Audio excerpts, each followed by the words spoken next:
네, 생생법률쇼 진행을 맡은 김유리입니다. 이 세상의 이슈를 법률적 시점에서 다뤄보는 본격 토크 블록버스터, 법률 이슈 토크 시작했습니다. 제 옆에는 권상희 평론가 자리하셨습니다. 어서 오세요. 안녕하세요. 반갑습니다. 네, 오늘 아주 화려하고 예쁘십니다. 고맙습니다. 네. 기분 업돼서 방송하겠어요. 그러니까요. 자, 네, 지금 이 방송은 유튜브 통해서도 실시간으로 함께 방송되고 있으니까 많은 시청 부탁드리고요. 유튜브 통한 소통 창구도 열어두겠습니다. 방송 중에 궁금하신 질문들 올려주시면 저희가 답변도 해드리니까 많은 참여 바랍니다. 자, 그러면 법률 이슈 토크에서 어떤 이야기들 만나볼지 화면으로 먼저 보실까요? 활기차진 부동산 시장, 집값 바닥론 꿈틀, 맨발의 여중생, 그리고 가족, 프랜차이즈 영화의 이유 있는 인기. 자, 오늘도 또 어떤 이야기들이 전해질지 무척 궁금해지는데요. 잠시 후에 만나보도록 하겠습니다. 여러분은 지금 생생법률쇼 함께하고 계십니다.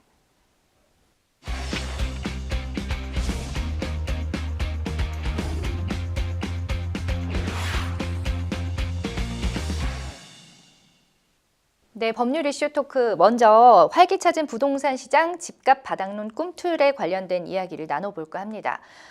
몇 년 동안 고공행진을 이어가던 집값이 작년부터 조금 주춤하더니 조금씩 하락세를 보였습니다. 그러다 보니까 이제 거래 절벽이다라는 말이 나올 만큼 주택 거래도 좀 줄었고요. 일부 분양 아파트 같은 경우는 미분양 사태까지 일었었죠. 부동산 시장 경착륙 예방을 위한 정부의 규제 완화가 이어지면서 얼어붙은 거래량이 이제 조금씩 서서히 회복되고 있다고요. 일단 주택 매매 시장에 나와 있는 급매물들, 이전에는 사실 겨울까지만 하더라도 급매물조차 거래가 안 되고 있다, 거래 절벽인 상황이다, 이런 평가가 지배적이었는데 네. 지금 급매물은 찾아보기가 상당히 어려운 상황입니다. 그렇기 때문에 약간 이 부동산 시장 숨통이 트이고 있는 거 아니냐, 이런 진단도 나오고 있거든요. 집값 하락폭이 줄어든 상황입니다. 그리고 일부 단지에서는 호가가 오르고 있는 그런 현상도 감지가 되거든요. 하지만 전문가들은 신중한 입장인데요. 부동산 시장 반등을 점치기에는 아직까지 이르다라는 거죠. 네. 하지만 입지적 장점만 충족이 된다면 규제 완화 조치가 적용된 수도권 지역 매물을 눈여겨볼 필요가 있다, 이런 조언도 나오고 있습니다. 일단 한국부동산원 자료를 좀 한번 살펴보면 4월 전국 집값 0.47% 떨어졌습니다. 떨어졌지만 낙폭이 지금 작아진 상황이에요. 네. 왜냐하면 전월만 하더라도 0.78%포인트 떨어졌었거든요. 네. 아직까지 하락세는 이어지고 있지만 하락폭이 4개월 연속 감소세를 보이고 있습니다. 특히 이 수도권을 넘어서 집값 하락폭이 상당히 컸던 지역, 충청권에서 세종시를 꼽을 수가 있는데 세종시 같은 경우는 2021년 5월 이후에 거의 2년 만에 지금 상승 전환된 그런 모습을 보이고 있습니다. 네. 가격뿐만 아니라 이제 지금 거래량도 살아나고 있는 그런 모습을 보이고 있는데요. 또 한 가지 자료를 말씀드리면 네. 서울부동산정보광장에 따르면 지난해 12월 834건에 불과했던 서울 아파트 매매 건수 올 3월에는 3, 4월 하면 아무래도 봄철이고 이사철이기도 하잖아요. 그런 요인일 수도 있겠지만 네. 지금 다시 부동산 시장이 조금씩 살아나기 시작하면서 2,979건, 거의 3,000건에 육박합니다. 와. 3배 이상 늘었고요. 하지만 중요한 건 집값 바닥론 거론하는 게 시기상조라는 것. 이게 부동산 전문가들의 입장입니다.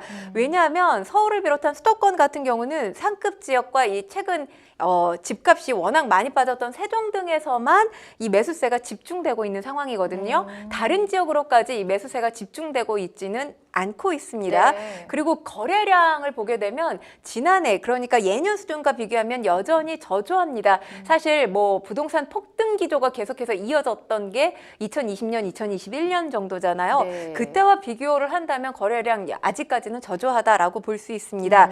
하반기 집값 변동에 영향을 줄 요인들 있지요. 일단 정부의 추가적인 규제 완화 조치, 그리고 역전세난, 금리 등이 꼽히는데 그 가운데서 정부가 더 이상의 추가적인 규제 완화 조치 할 게 더 있을까 싶을 만큼 지금 규제들을 많이 풀어놓은 상태예요. 네.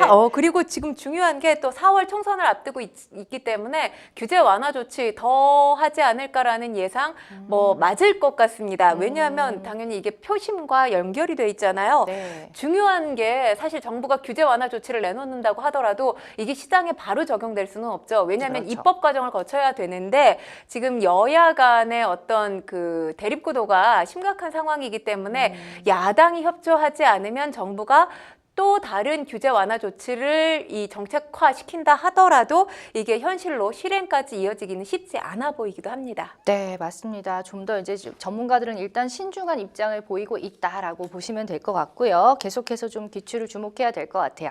자, 일부 시중은행의 변동형 주택담보대출 금리도 조금 하락을 했다라는 얘기가 있는데요. 영끌족들이 좀 숨통을 트일 수 있을까요? 어떻게 네. 보세요? 뭐 사실 지난해까지만 하더라도 영끌족들 이 금리가 치솟으면서 당연히 다들 주택담보대출 받아서 집을 마련하잖아요. 그렇죠. 잠 못 이루는 밤이 계속되고 있다라는 뭐 뉴스 보도가 네. 이어졌었는데 지금 일부 시중은행들의 변동형 주택담보대출 3%대로 떨어진 상황입니다. 그렇기 때문에 주택 매수 심리도 다시 살아나고 있다. 이런 보도들이 이어지고 있거든요. 네. 지금 보면 지난달 금융권의 가계대출 8개월 만에 증가했습니다. 이 내용을 보면 가계대출 항목별로 보게 되면 이 3월 증가세로 전환된 주택담보대출 잔액의 증가폭이 확대됐는데요. 주택담보대출 1조 9천억 원가량 증가됐습니다. 제2금융권의 주택담보대출은 1조 원으로 감소했지만 네. 이 은행권 주택담보대출 2조 8천억 원으로 증가한 것으로 보입니다. 뭐 이렇게 주택담보대출이 늘어났다는 건 집 사는데 이 돈이 활용이 됐겠죠. 그렇기 때문에 뭐 매수 심리도 여전히 꿈틀대고 있다라는 이 현장의 분위기를 그대로 감지할 수 있는 자료가 아닌가 싶습니다. 네, 그렇군요. 자, 부동산 시장의 활성화의 관건은 역시 매수 심리 회복인 것 같은데요. 주택 매매 심리 역시 상승세를 기록 중이다라는 얘기가 있습니다. 네, 전국의 주택 매매 심리 시장 소비 심리 지수 107.7입니다. 수도권이 서울 110을 넘어섰고요. 그리고 경기도 역시 110을 넘어섰습니다. 네. 이 소비 심리 지수 좀 설명을 해드리면 0에서 200 사이로 점수가 매겨지거든요. 네. 지수가 100을 넘으면 가격 상승, 거래가 증가하고 있다. 이렇게 보시면 되고요. 구체적으로 95 미만이면 지금 하강 국면이라고 보시면 됩니다. 115 이상이면 상승 국면으로 이 구분이 되는데 아직까지 뭐 중간에 115까지는 있네요. 네, 가지 않았습니다. 보합 국면이라고 보시면 돼요. 음. 실제로 대출금리 아까 좀 전에 말씀을 드렸습니다만 2030의 매수 심리가 지금 살아나고 있어요. 네. 한국부동산원이 집계한 아파트 매입자 연령대별 거래 현황을 보면 3월 서울 전체 아파트 매매 거래 3,200여 건 가운데 2030 세대가 매수한 건수가 1,100건이 넘습니다. 그리고 2030 세대의 이 매수 비중 역시 1월, 2월, 3월 3개월 연속 증가하고 있는 상황입니다. 네. 그렇지만 아직까지 아까도 말씀드렸지만 부동산 전문가들은 굉장히 신중한 입장을 계속 견지하고 있습니다. 네. 여전히 금리 상승 가능성, 지금 한국은행의 기준금리가 3.5%거든요. 네. 지난번에 추가로 인상을 하지 않았습니다. 그렇기 때문에 앞으로도 이 금리가 계속해서 유지되겠지 생각하기에는 아직 이른 측면이 있습니다. 미국의 또 금리 상황을 우리가 볼 필요가 있고 또 거기에 따라서 우리 금리가 움직일 가능성도 있기 때문에 금리 상승 가능성 배제할 수가 없고요. 그리고 금리가 오르면 당연히 부담되는 게 뭐겠습니까? 대출이자 상승하죠. 그렇죠. 네. 대출이자 부담 등으로 주택 매매 심리의 완전한 회복세다라고 보기는 어렵다는 게 부동산 전문가들의 입장이기도 합니다. 그렇죠. 또 금리에 따라서 좌우가 될 수도 있을 것 같은 게 금리 또한 정말 한 치 앞도 알 수가 없는 부분이잖아요. 지금 많은 분들이 변동이냐 고정이냐부터 막 골머리를 앓고 계시니까. 네. 자, 이렇듯 이제 분위기가 조금씩 달라지면서 내놨던 매물을 걷어들이거나 혹은 호가를 올려서 매물을 내놓는 집주인들도 늘고 있다고 하죠. 네, 그렇습니다. 그러니까 급매로 내놓게 되면 당연히 집주인 입장에서는 본인이 원하는 가격대로 내놓을 수가 없잖아요. 그렇게 네. 처분을 해야 되니까. 그렇죠. 지금 어쨌든 급매물 자체가 사라졌다라는 분석이 나오고 있기 때문에 지금 매물을 내놓고 있는 집주인들은 본인이 원하는 가격대를 일단 이 부동산 쪽에 부르는 것으로 지금 알려져 있습니다. 네. 그러니까 극심한 거래 절벽은 지금 어느 정도 해소가 된 국면이기 때문일 텐데요. 하지만 여전히 매도 희망자들이 많기 때문에 시장에 풀리는 매물이 증가하고 있다. 이렇게 분석이 나오고 있습니다. 국토교통부 실거래가 공개 시스템을 보면 지난 19일 기준으로 서울시 25개 자치구의 아파트 매물은 3개월 전과 비교해 봤을 때 일제히 증가세를 보이고 있습니다. 특히 강남구 아파트 매물, 서울 25개 구 가운데 가장 지금 많은 것으로 나타났는데 네. 석 달 새에 4,538건에서 5,827건으로 늘면서 거의 30%가량 증가율을 보이고 있습니다. 이 외에도 이제 송파구, 강동구, 광진구 매물 다 늘어나고 있는 상황입니다. 아무래도 거래 절벽일 때 내놓으면 이게 내놓는다고 하더라도 효과가 없잖아요. 집주인 그렇죠. 입장에서는. 네네. 그렇기 때문에 지금 약간 훈풍이 불 것 같은 조짐이 불 때 내놓고 있는 집주인이 맞아요. 많다는 분석이 나오고 있고요. 그리고 지금 거래량도 아까도 제가 말씀드렸지만 늘어나고 있다고 말씀드렸잖아요. 네. 거래량도 일단 좀 회복세를 보이고 있습니다. 2월에 2,400여 건 거래가 됐었는데 3월에 2,900여 건, 또 4월 지금 19일 기준으로 3,000건을 넘어선 상황입니다. 그런데 급매물이 소진되면서 가격 눈높이가 달라서 매물을 내놨다 하더라도 이 매물이 금방금방 빠져나가는 게 아니라 적체되고 있다는 분석도 나오고 있습니다.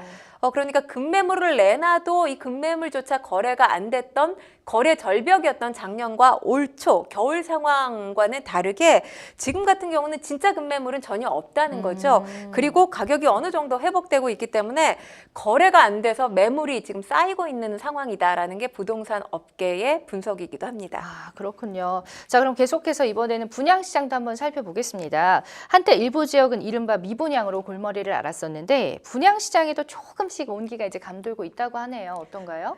일단 미분양 줄어들고 있는 상황입니다. 아파트 청약 시장에도 조금씩 온기가 감지되고 있다. 네. 이런 분석이 나오고 있는데요.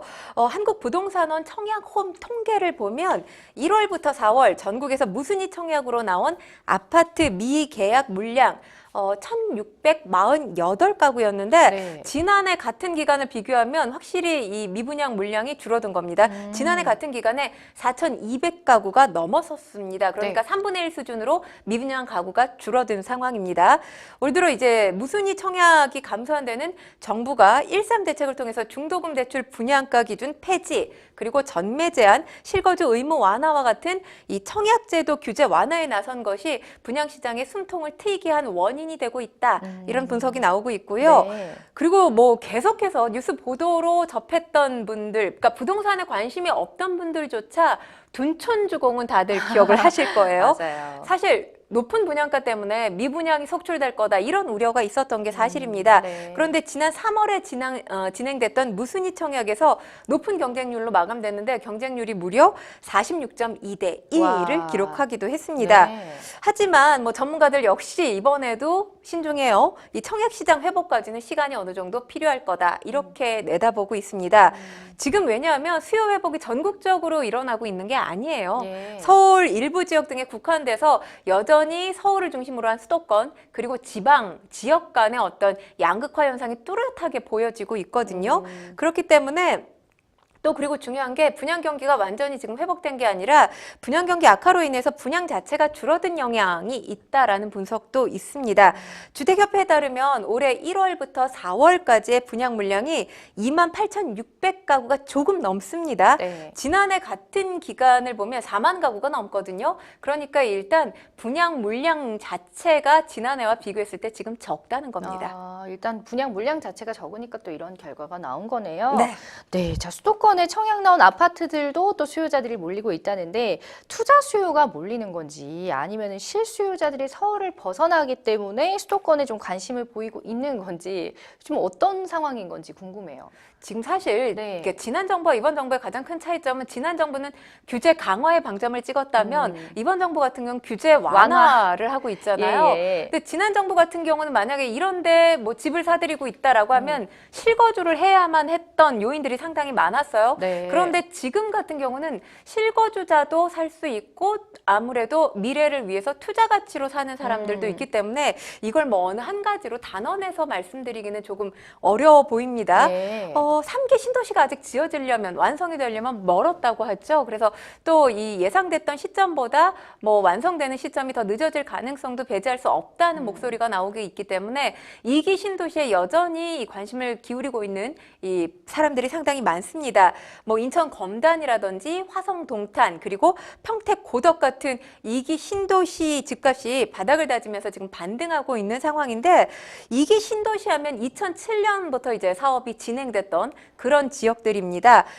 대부분 지역 공급이 완료된 상황이고요. 남아있는 물량 같은 경우는 인천 검단, 파주 운정, 화성 동탄 등의 일부 물량이 남아 있습니다. 그러니까 이게 신도시에 이렇게 관심을 가질 수밖에 없는 게 사실 과거에는 뭐 입지적인 문제라든지 교통 같은 어떤 인프라와 관련된 문제들이 거론이 됐어요. 네. 하지만 지금 2007년에 개발이 시작되면서 개발이 다 완성된 상황이잖아요. 네. 그러니까 교통이나 뭐 주거 주변 환경들의 인프라가 완성이 돼 있는 상황입니다. 그렇기 때문에 인프라 문제 뭐 고민을 할 필요가 없죠. 그래서 관심 갖는 사람들이 상당히 많고 이 지역 같은 경우는 이제 3기 신도시에 관심을 갖기에는 완성 시점을 지금 담보할 수가 없는 상황이기 때문에 정주 여건이 좋은 2기 신도시 노려볼 만하다는 게 부동산 관계자들의 목소리이기도 합니다.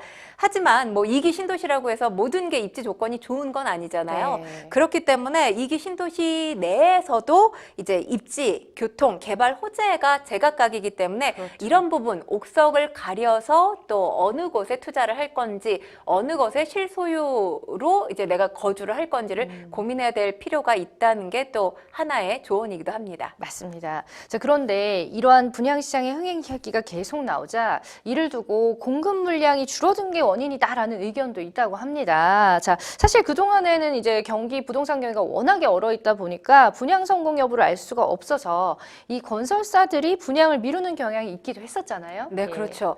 그러니까 지금 뭐 부동산 관계자들, 부동산 전문가들이 아직까지 낙관론을 제기하지 못하고 있는 이유가 뭐 또 그 중에 한 원인이 되고 있는 게 바로 이 부분이라고 할 수 있는데 그렇겠네요. 수요 회복이 됐다라기보다는 공급 물량이 과거에 비해 굉장히 적다는 거죠. 아까도 제가 공급 물량 수적으로 말씀을 드렸지만 과거와 비교했을 때 지금의 공급 물량 거의 2배 이상 차이가 나고 있는 상황이거든요. 왜냐하면 건설사들 같은 경우는 이게 분양이 안 된다 할 경우에는 자금 경색이 찾아올 수밖에 없어요. 네. 자금 경색이 계속되면 결국엔 건설사가 문을 닫을 위험에 처해질 수밖에 없잖아요. 그렇기 때문에 지금 건설사들이 미분양 공포가 될 만한 곳은 일단 제외를 하거나 연기를 시키고 있습니다. 분양시장을 열지 않는다는 거죠. 그리고 예. 나머지 눈치를 보면서 분양을 하다 보니까 일종의 뭔가 분양시장에 훈풍이 불고 있다 이런 보도 자체가 아직까지는 착시 효과에 불과하다라는 분석도 나오고 있습니다. 그리고 뭐 아까도 청약 얘기를 말씀을 드리지만 네. 청약에 관심을 갖는 지역, 지방에 사시는 분들이나 수도권에 사시는 분들이나 똑같아요. 서울을 중심으로 한 수도권 지역에만 관심을 갖는 것, 네. 뭐 그게 하나의 어떤 공통점이라고 볼 수 있습니다. 그렇기 때문에 뭐 청약 시장, 그러니까 미분양과 관련해서 지금 서울 수도권을 중심으로 한 미분양은 거의 없는 없다. 상황이에요. 근데 중요한 건 지역별로 보면 달라요. 일단 대구 13,000채가 넘고요.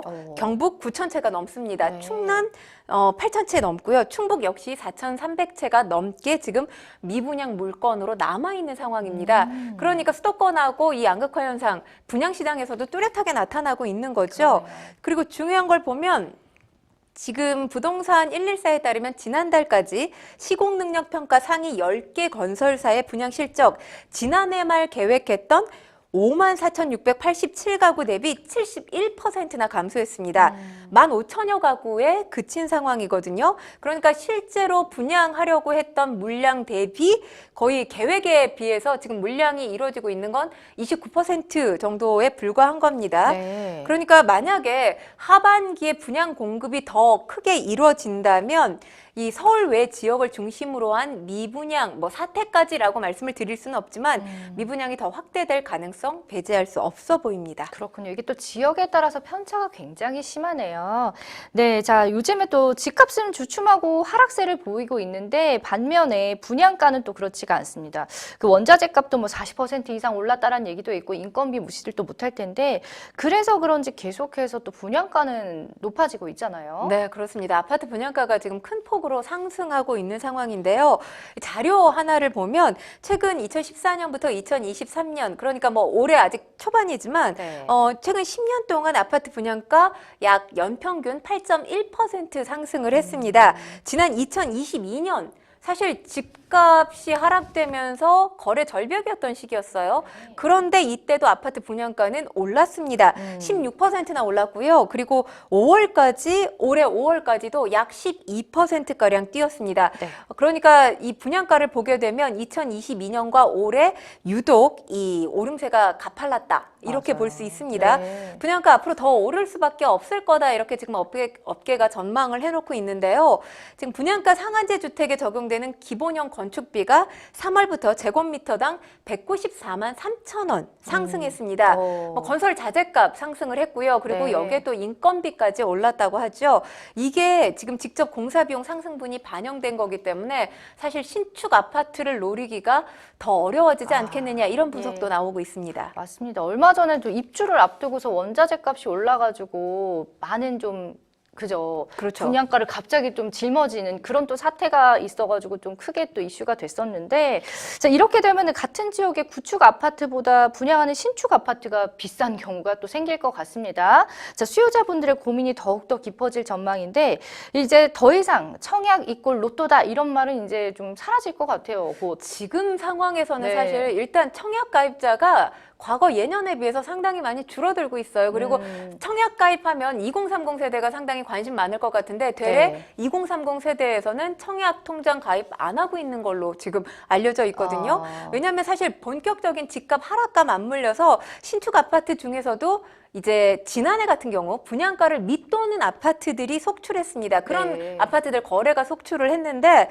집값 급등 시기 같은 경우는 이 청약이 상당히 중요해요. 왜냐하면 그러니까 청약 당첨 같은 경우는 최대 수억 원의 시세 차익을 남길 수가 있거든요. 네. 그렇기 때문에 청약 이꼬르 로또다 그랬죠. 이런 맞아요. 공식이 등장을 했던 건데 지금 집값이 급락을 했고 과거만큼 오르진 않았어요. 오르고 있다, 훈풍이 불고 있다 이 정도지 올랐다라고 단언해서 말씀드릴 수는 없는 시기거든요. 네.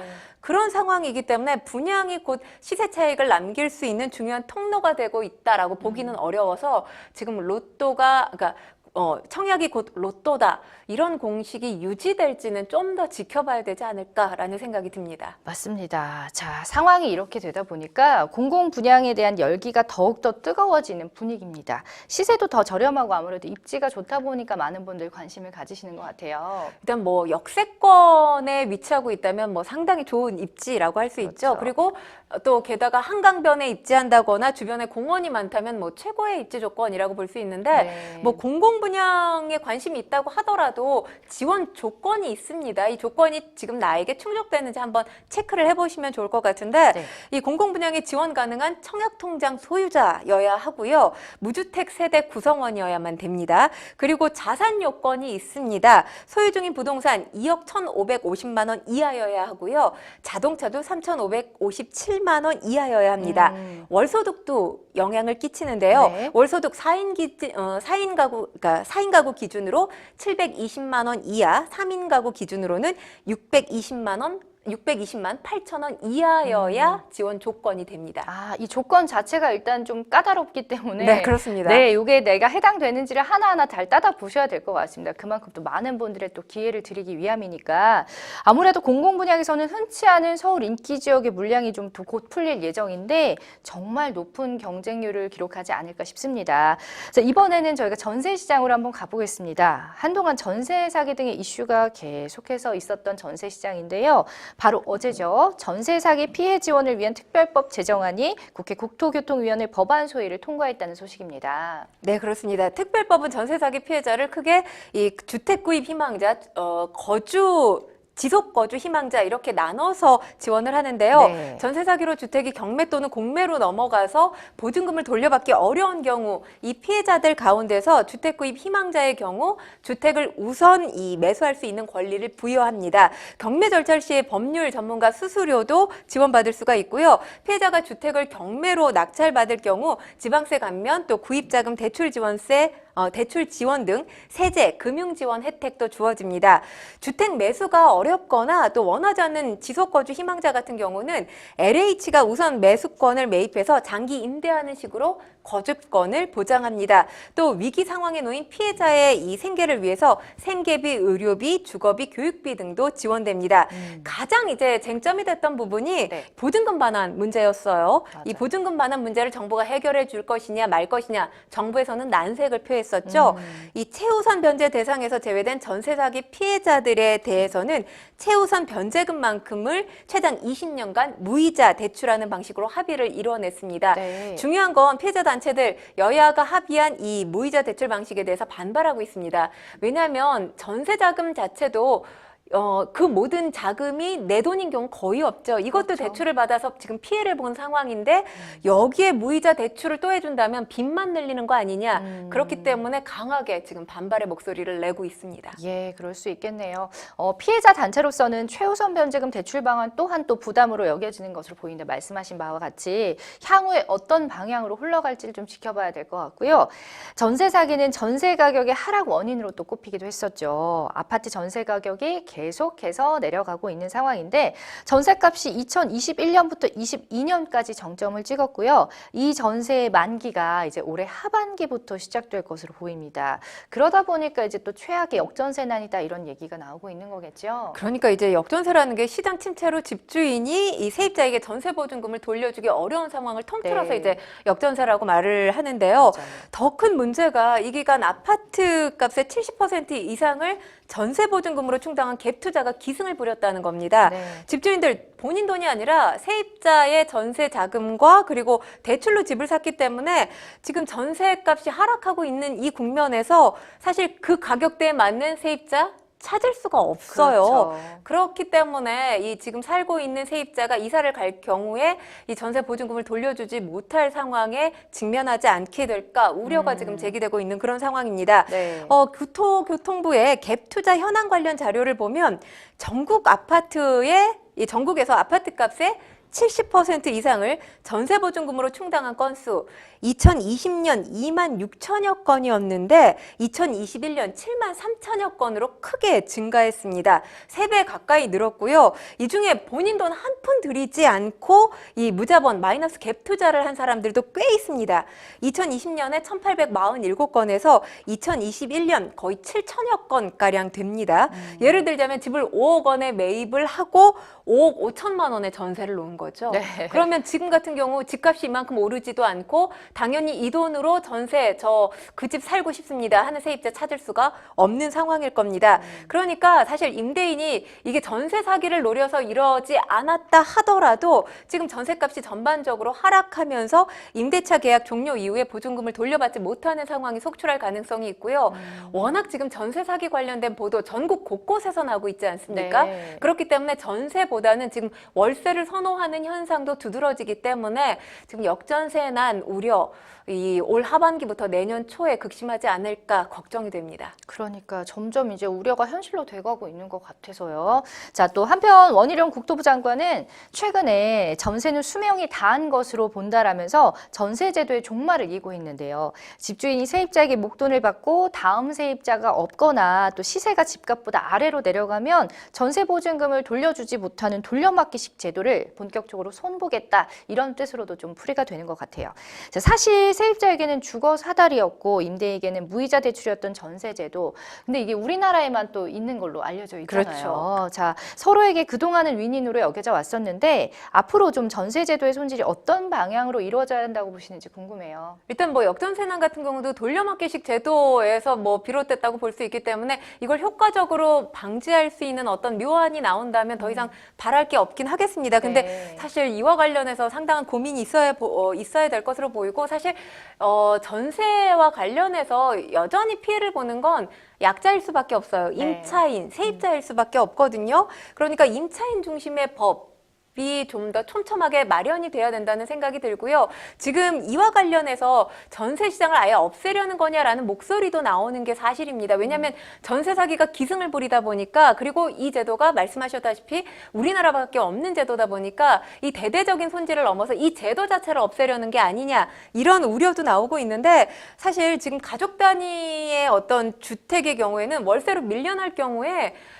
사실 집을 마련하는 것, 내 집 마련의 꿈은 요원해질 수밖에 없거든요. 월세에 살아본 분들은 아시겠지만 목돈을 마련하기가 상당히 어렵습니다. 그럼요. 그렇기 때문에 뭐 전세 사기나 역전세난 이런 것들을 근거로 해서 이 제도 자체를 없애는 건 문제가 있고요. 이미 시장에서 작동을 하고 있고, 아까 제가 말씀을 드렸지만 전세 사기 때문에 월세를 찾는 사람이 늘어나고는 있지만 아직까지도 전세 수요가 있는 부동산 시장의 제도입니다. 그렇기 때문에 이걸 인위적으로 강하게 통제할 필요까지는 없어 보이긴 합니다. 예, 그렇습니다. 오늘 또 첫 번째 이슈 활기차던 부동산 시장 집값 바닥론 꿈틀에 관한 또 이야기를 나눠봤는데, 이게 이제 좀 양날의 검인 것 같습니다. 이렇게 집값이 오르면 좋아하실 분들도 계시고 또 슬퍼하실 분도 계시기 때문에, 자, 그리고 뭐 앞서서 말씀드렸죠. 또 전문가들 입장에서는 조금 더 신중하게 좀 지켜봐야 된다라는 또 그런 입장이시니까 투자는 어쨌든 뭐 스스로가 판단해서 하는 거니까요. 좀 그런 시장 상황을 잘 살펴보시길 바라겠습니다. 여러분은 지금 생생법률쇼와 함께하고 계세요.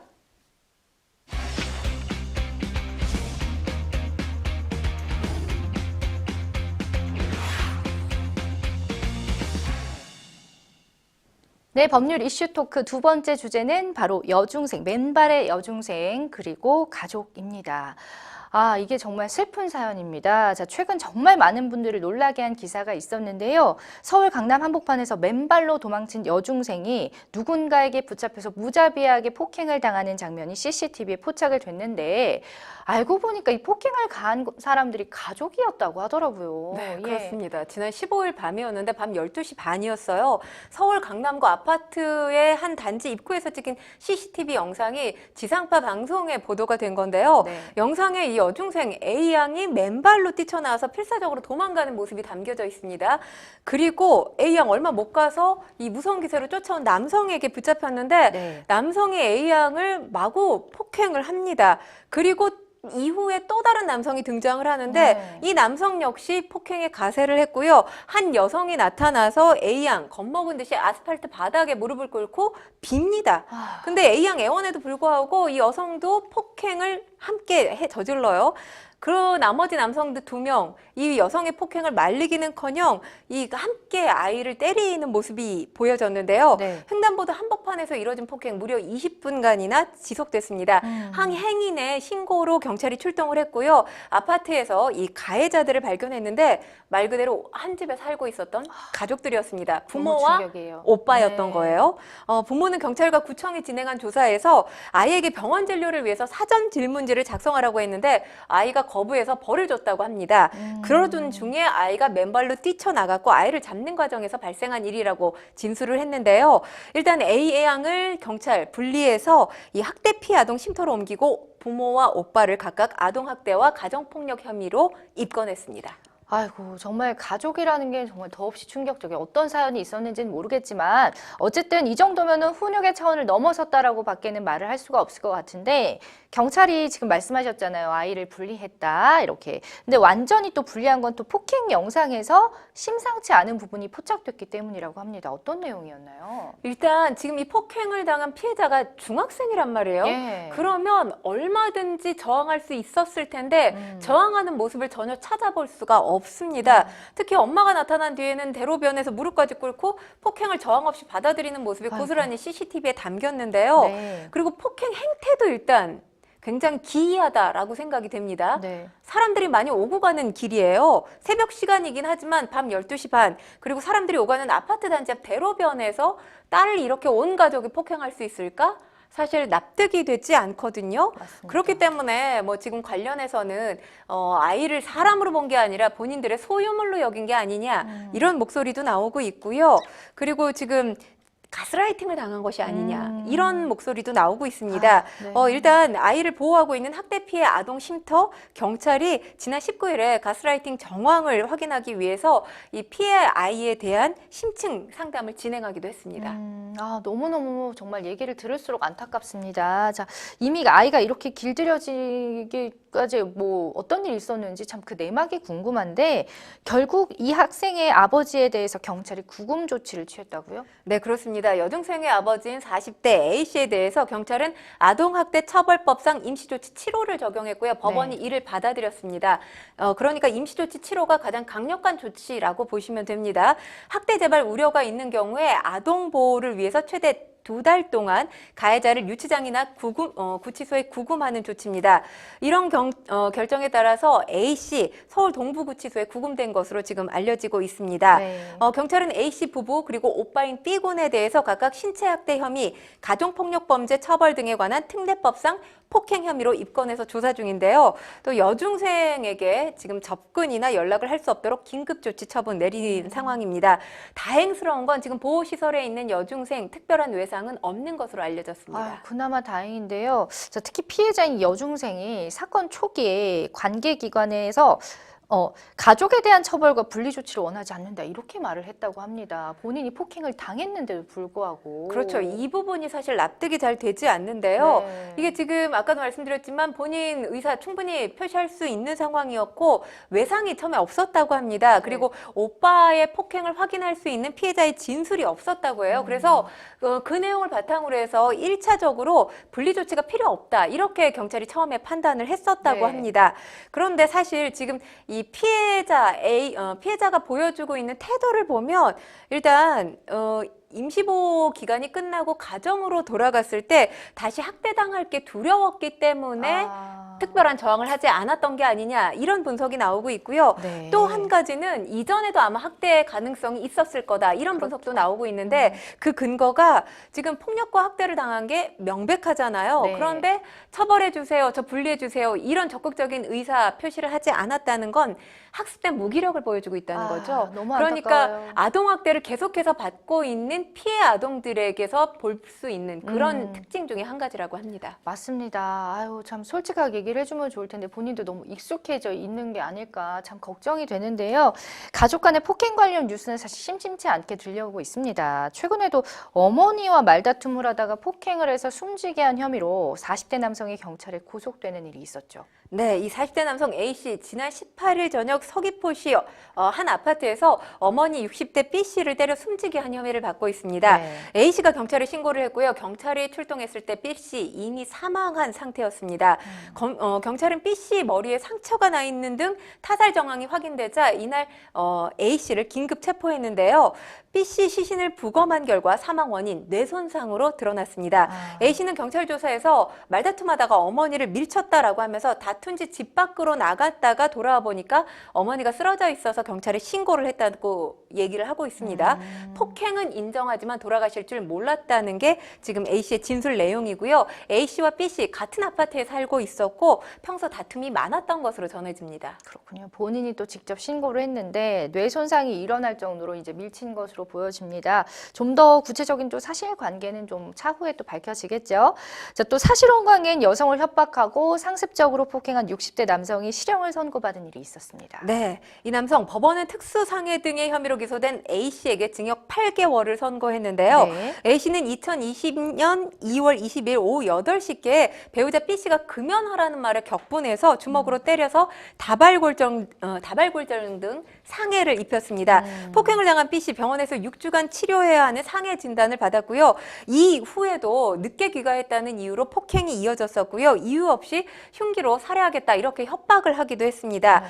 재판부는 판결문에서 피고인이 폭행범죄로 10여 차례 형사처벌받은 전력이 있고요. 또 피해자를 상대적으로 반복 의식적으로 상대로 해서 반복적인 가정폭력을 저질러서 죄질이 좋지 않다면서 이 사건 범행으로 인해서 책임을 인정하고 피해자와 합의한 점 등을 고려해서 형량을 정했다. 이렇게 설명하고 있습니다. 아, 그야말로 참 천태만상 인간 세상이네요. 네, 그렇습니다. 자, 그 사실혼 관계였다 해도 가족처럼 좀 부부처럼 지내다 보니까 반복되는 폭력이 집 밖으로 이제 드러나기는 쉽지 않았던 것 같아 보입니다. 그런가 하면 또 이혼한 아내에게 지속해서 손찌검을 하고 협박한 40대가 징역형을 선고받은 일이 있었다고 하는데 이런 일도 참 많을 거예요. 네, 그렇습니다. 이 남성 상해 특수협박 폭행 혐의로 기소됐고요. 징역 3년을 선고받았습니다. A씨는 지난해 9월 전 아내 B씨와 같이 사는 집에서 재산 분할 문제로 다툼을 벌였습니다. 네. B씨가 욕을 했다는 이유로 폭행을 해서 약 40여일간의 치료가 필요한 상처를 입힌 혐의로 재판에 넘겨진 거고요. 지난해 10월에는 자신이 자고 있는데 불을 켰다는 이유로 죽여버리겠다 이렇게 협박하기도 했고요. 네. 주먹으로 이 전 아내의 얼굴을 때리는 등 폭행한 혐의도 받고 있습니다. 재판부는 피고인은 이 혼인 기간에 가정폭력으로 가정보호 사건 및 아동보호 사건 송치 전력이 있었는데도 불구하고 또다시 배우자였던 피해자에게 지속해서 심한 폭력을 행사했다고 지적하고 있습니다. 그동안 피해자가 상당한 정신적, 육체적 고통을 받았을 것으로 보이고 폭력을 목격해온 자녀들의 정신적인 충격 역시 클 그럼요. 것으로 보이는 점을 종합해서 형을 정했다고 설명하고 있습니다. 네, 자, 가정폭력은 아무래도 좀 미성년자, 어린 자녀이거나 나이 든 부모가 당하는 경우가 많은 것 같은데 특히 직계 존속에 대해서 폭행이나 협박, 심지어는 살인까지 저지르는 이 존속 살해 사건도 종종 발생을 하고 있습니다. 부모 자녀 사이를 비롯해서 가정 내에서 발생해서 드러나지 않은 피해는 이보다도 훨씬 더 많을 것으로 추정이 되죠. 그렇죠. 가정 내의 피해는 사실 피해자들이 밖으로 발설하지 않는 한 가정 밖에 있는 공권력이 알 수가 없어요. 공권력에 도달하기가 어렵습니다. 네. 일단 경찰청 자료를 보면 2017년부터 2021년까지 최근 5년 동안 강원 지역에서만 검거된 존속 범죄자 529명입니다. 이 가운데 그러니까 529명 나눠보면 네. 연평균 100명이 넘는 수치예요. 한 지역에서만. 그렇죠. 네. 강원도 노인 인구 1000명당 노인 학대 신고 접수 비율이 3.9%인데 이 비율이 제주, 충북에 이어서 전국에서 세 번째로 높습니다. 뭐 이 피해자의 연령대 7, 80대가 가장 많고요. 또 적게는 50대까지도 있는 것으로 알려졌습니다. 신체적인 학대뿐만 아니라 정서적인 학대 피해를 당한 경우도 많은데요. 네. 중요한 건 사실 경제적으로 정서적으로 독립해서 살지 않는 한은 여기에 이제 자식에게 의존하고 살 경우에 학대 피해를 입고도 신고를 꺼리는 노인들이 많은 것으로 알려지고 있습니다. 예, 참 안타깝네요. 노인의 학대 경우에는 매년 증가하고 있지만 가해자와 피해자를 분리할 수 있는 학대 피해 노인 전용 쉼터는 부족한 상황이다라고 나와 있는데 이런 센터가 있는 것도 좀 많은 분들이 모르실 것 같아요. 부족하기도 하고. 네, 그렇습니다. 사실 노인 학대 사건이 경기도 다음으로 많은 곳이 서울이거든요. 근데 서울 지역에 이 관련 쉼터가 몇 곳이 있냐 하면 한 곳밖에 없습니다. 턱없네요. 네. 턱없어. 네. 전체적으로 보더라도 2016년에 16개소였거든요. 네. 지난해 19개소로 늘어났는데 그러니까 5년여 동안 3개소 정도밖에 늘지 않았다는 겁니다. 근데 중요한 건 우리나라가 이미 고령화 사회 진입한 지 오래됐죠. 네. 초고령화 사회를 앞두고 있는 상황입니다. 노인들이 계속해서 지원 체계를 보다 체계적으로 구축해야 할 필요성이 있습니다. 좀 이 부분에서는 어떤 것들이 보완돼야 된다고 보시는지요? 일단 지금 관련해서 아까 쉼터도 부족하지만 전문 공무원이 정말 부족한 상황이거든요. 그러니까 뭐 이 쉼터에서 일하는 직원 한 명당 지금 받아야 되는 응대해야 되는 전화 건수가 600건이 넘는 경우도 있다고요. 네. 그러니까 상담 건수가 네. 이 자체가 사실 전문성을 요해서 또 어떻게 보면 디테일하게 노인 어떤 학대 피해를 예방하는 데 노력을 기울이지 않고 있는 모습, 방증이라고 볼 수 있습니다. 그렇기 때문에 지금 상황을 고려해서 상담하고 또 피해자 설득을 하면서 꾸준히 밀착 관리할 수 있도록 전담 공무원 증가의 필요성 역시 제기가 되고 있는 만큼 정부에서 이 부분도 신경을 써야 되지 않을까 싶습니다. 맞습니다. 아까 또 평론가님께서 언급해 주셨지만 가족 간의 상해나 폭행 범죄가 많이 일어나는 것 중에 하나가 바로 경제 문제입니다. 여러분들께서 그 친족 상도례에 대한 이야기를 좀 한 번쯤은 들어보셨을 것 같은데요. 1953년 형법 제정 당시 도입된 조항으로 친족 상도례는 형법 제328조 친족 간의 범행과 고소 조항을 기본으로 합니다. 있습니다. 1항은 가해자가 직계 혈족, 배우자, 동거 친족, 동거 가족 및 그 배우자인 경우 형을 면제하며 2항 같은 경우는 그 외 친족 간의 범죄를 경우에 고소가 있어야 공소를 제기할 수 있게 한다. 이런 내용을 담고 있는데요. 우리나라의 친족 범위는 8촌 이내의 혈족이나 4촌 이내 인척 그리고 배우자인데 우리나라의 법이 살인, 폭행, 아동학대 등 중범죄가 일어나지 않는 한 가족 간의 갈등에 개입하는 것을 최대한 자제하고 있다라는 지적이 계속해서 나오고 있어요. 왜 이런 얘기들이 나오고 있는 걸까요? 왜 그렇게 보세요? 그러니까 사실 과거 같은 경우는 가족 간의 범죄를 외부에 발설하는 일 자체가 없었어요. 그러니까 뭐 가족 간의 범죄가 아예 없었기 때문에 발설할 일도 없었다라고 보기는 어렵지만 과거와 현재 사람들의 어떤 인식의 변화가 큽니다. 시대상의 변화도 크고 사회가 바뀌었어요. 그렇기 때문에 사실 가족 간의 갈등이 사회적인 갈등으로 커질 수도 있거든요. 네. 그리고 이 갈등이 갈등 상황에서 그대로 봉합되는 게 아니라 범죄로 비화될 수가 있습니다. 그렇기 때문에 저는 공권력이 개입을 해야 된다라는 생각이 들고요. 그리고 지금 보면 친족의 범위 굉장히 넓어요. 저는 사실 8촌 얼굴도 이름도 모르거든요. 근데 지금 여기 8촌도 네. 들어가잖아요. 그리고 지금 친족 상돌의 조항을 형 면제를 거의 주고 있습니다. 네. 근데 뭐 살인 행위까지 이루어지고 물론 그런 경우는 면제가 아니기는 하지만 네. 과연 죄를 저질렀는데 벌을 면한다? 이게 상식으로 맞는가라는 의구심이 들고요. 네. 그리고 지금 이렇게 형을 면제하는 게 아니라 반의사 불벌죄로 개정해야 되는 게 아니냐라는 목소리가 나오고 있습니다. 왜냐하면 지금 반의사 불벌죄로 해야 될 필요가 있는 게 일단 뭐 신고죄 같은 경우는 가족 누군가가 신고를 해야 돼요.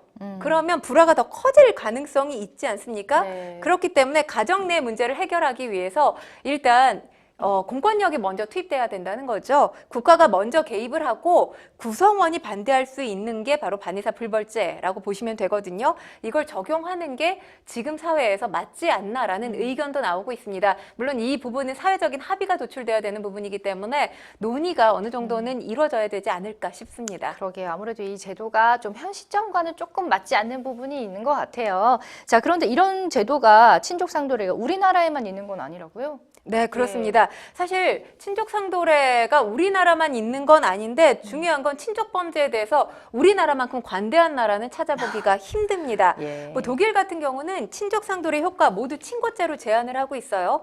피해자의 의사에 따라서 형사소추 여부만 달라질 뿐 국내처럼 형이 면제되지는 않습니다. 그리고 국내와 다른 게 조금 어떤 인적 대상이 상대적으로 넓다고 볼 수 있어요. 가족의 어떤 규정 범위가 우리와 독일은 다르죠. 그러니까 뭐 지금 독일 같은 경우는 친인척, 배우자, 생활 동반자 중 혼인관계에 있지 않더라도 주거 공동체로 인정이 되면 그 대상이 됩니다. 스위스나 오스트리아도 비슷하고요. 그런데 중요한 건 지금 친족 상도례 조항 자체가 존재하지 않아서 가족이 죄를 저지르면 벌을 받게 되는 나라들 있습니다. 네. 일반 범죄와 똑같이 처벌하는 나라, 미국과 영국이 바로 그 나라들입니다. 아, 그렇군요. 자, 이 최근에 또 관련해서 또 하나 얘기가 나오는 것 중에 하나가 또 유류분 제도고 저희 생생법률쇼에서도 얘기 참 많이 다뤘는데요. 사람이 숨지면 그 재산을 배우자나 자녀들에게 일정 부분 나눠주도록 법으로 보장하고 있는 겁니다. 그런데 사실상 연락을 끊고 남처럼 살던 유족 가족들이 유산을 나눠 갖는 게 맞는지의 논란이 계속 되어 오고 있잖아요. 네, 저 얼마 전에 또 헌법재판소가 이와 관련해서 공개 변론을 열었다고 하는데 어떤 얘기들이 오갔나요? 일단 유류분 제도가 46년째 이어져 오고 있는 제도입니다. 네. 불효자 상속권이라는 이름이 붙기도 했는데 네. 사실 구하라법이라는 목소리가 나왔는데 이게 20대 국회에서 그냥 폐기가 돼버렸어요. 그러면서 이 구하라 씨의 친모, 20년 전에 집을 나가서 구하라 씨를 양육하지 않았다고 예. 하죠. 그런데 친모가 딸의 재산 40%를 가져갔다고 합니다. 아, 실제로 그렇게 네. 됐군요. 이런 예. 일이 있기 때문에 폐지를 주장하는 쪽에서는 이제 유류분이 피상속인의 어떤 재산 처분의 자유를 제한하고 이른바 폐륜적인 상속인을 낳는다 이렇게 주장을 하고 있습니다. 네. 하지만 법무부에서는 유류분이 유가족들의 어떤 기초 생계를 배려하고 있고 그렇죠. 또 상속 재산에 대한 정당한 기대권을 보호받아야 한다는 다른 입장을 내고 있습니다. 양쪽 입장이 다 이해가 갑니다. 그러니까 좀 유연하게 좀 손을 좀 보면 어떨까 싶어요. 잘 좀 양쪽의 의견을 잘 버무려가지고.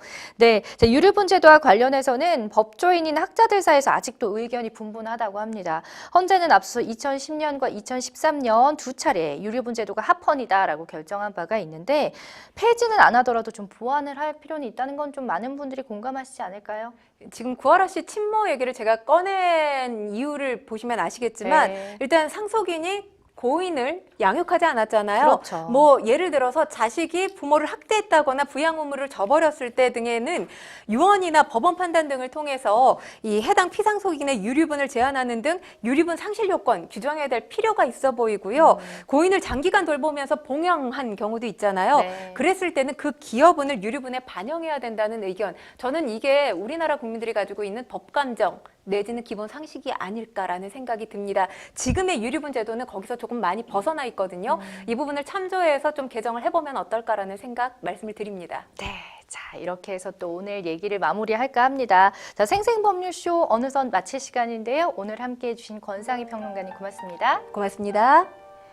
네, 저희 방송이 끝나더라도 생생법률쇼 상담 접수는 계속됩니다. 변호사님들께 무료 상담 받고 싶다 하는 분들은 부담 갖지 마시고 상담 전화 0257-8295번으로 평일 오전 9시부터 오후 6시까지 연락 주시거나 아니면 법률방송 홈페이지 내 법률 상담 클릭 또는 아래 하단으로 나가고 있는 메일로도 접수해 주시면 좋겠습니다. 생생법률쇼 오늘 준비한 내용 여기까지입니다. 시청해 주신 여러분 고맙습니다. Trapped in the past, I just can't seem to move on. I've been hiding all my hopes and dreams away, just in case I ever need 'em again someday.